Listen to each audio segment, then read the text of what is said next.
ka-reels, kaway-kaway sa mga batang 80s at 90s na pinalaki sa paniniwalang kapag kumain ka ng kambal na saging ay magiging kambal ang anak mo. Pag triplets ang saging? Yan mismo ang aking nakita sa saging na ito. Mga ka-reels, ngayon lang ako nakakita ng triplets na saging sa tanang buhay ko. Kayo ba naka-experience na nito? Well, gaya ni Ate V, ang saging ay tinatawag ng star for all season.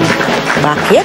Dahil sa lahat ng panahon ay may saging tayo. At kung ikaw naman ay nalulungkot mga ka-reels, I worry no more sapagkat because ang saging ay mayroong tryptophan, a brain chemical that helps regulate mood and boost serotonin. Ang serotonin naman ay ang tinatawag nating happy hormones. Ito pa mga ka-reels, alam nyo ba na ang banana ay #1 source ng potassium? Bongga rin siyang source ng vitamin C, vitamin B6, magnesium, fiber, at higit sa lahat, antioxidant. Wow. At alam nyo ba ang latest mga ka-reels as of March 16, 2023 mula sa preliminary data released by Food and Agriculture Organization of the United Nations, ang Pilipinas mula sa second, ngayon ay third largest exporter ng banana sa Okay lang ba kainin ang banana araw-araw mga ka-reels? Wala namang blanket rule mga ka-reels.